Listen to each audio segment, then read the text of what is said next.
When it comes to TV, there's the good, the bad, the ugly.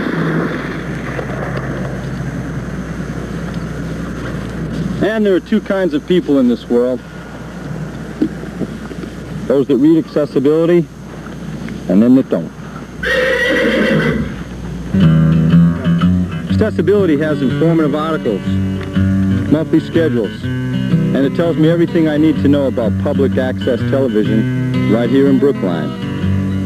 Back home and in the marshal's office, I gotta be a good shot. And with accessibility, I'm right on target every time.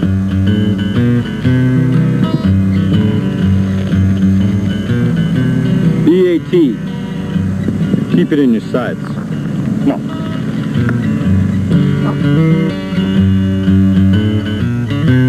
Pick up your copy of Accessibility at these locations. Accessibility is sponsored in part by Sir Speedy Printers, 1632 Beacon Street.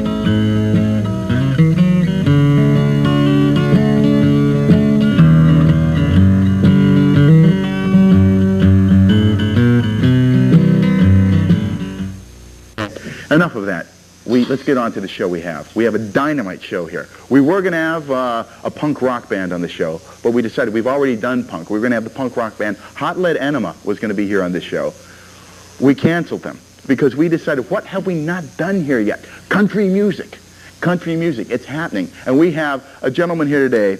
He is known as the Country Cop, the Fuzz with the Fender, the Waylon Jennings of Brookline, a man who takes the stage by excessive force, the top country performer in all of Brookline. Let's have a nice round of applause. Excuse me, no audience, no applause. Let's welcome to our show the fabulous, the one, the only Mr. Rick Barron.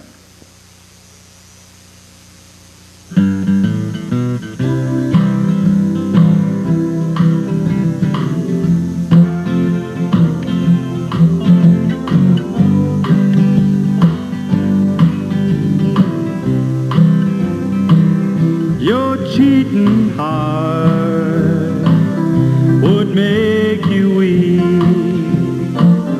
You cried and cried and tried to sleep, but sleep won't come the whole night through, 'cause your cheating heart would tell on you. Tears come down like falling rain. You toss around and call my name. You walk the floor the way I do, 'cause your cheating heart would tell on you.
Rick, it was great. Thank you. Thanks for being on the show. Thank you. Hunka.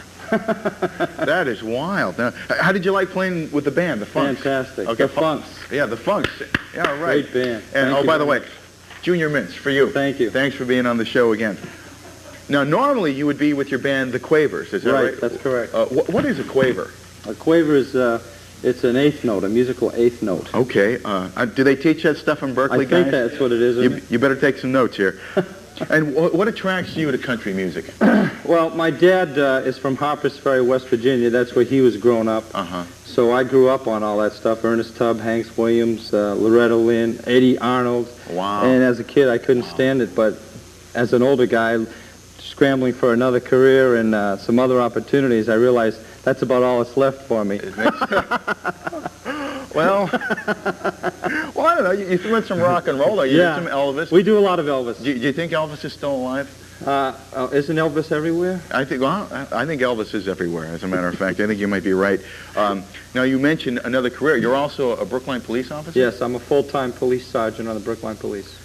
I have a question. Now, does this ever represent a conflict of interest, country western star by night? Or I'm trying to minimize that, but so far there's been no conflict. Actually, my intention in music is to be a songwriter, and I'm working that avenue of it. Original song. But still, I mean, what would happen, let's say, if you were in Brookline and you're on duty and you caught Jerry Lee Lewis drunk driving? Could you arrest Jerry Lee? Only with probable cause. Only with probable. Okay, what about Jerry Lee with drunk driving and a big bag of heroin? Could you? Well, you would have to. Only with probable cause. Only with probable cause. I think, folks, I think he's saying he could probably find a way to get out of releasing Jerry Lee. Jerry Lee is, you like Jerry Lee? Yeah, absolutely, yeah. So he killed a few wives. Folks, he's a great rock and roller. He's a great country singer. Man. Great piano man. Yeah. And you mentioned your original songs. Yes. You also write original songs? Yes. And are you working on getting these published? Are you marketing these? What I've done, I met Willie Nelson and Marty Stewart about a month ago, and I actually handed Marty Stewart, who's got a song on the charts right now, Hillbilly Rock, that's on Billboard. I handed him my originals, and I have an entertainment lawyer down in Nashville that I'm marketing songs through, the artists down there as well.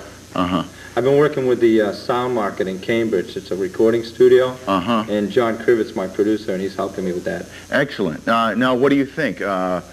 Nashville, Brookline, the next country music capital? Brookline? Yes. Absolutely. We need it. We need it. There you go. And where will you be appearing next with the Quavers?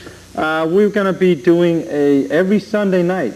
This is a little plug away. Which camera is it Every on? Sunday night starting September 16th at 35 Washington Street in Quincy, a place called Nally's.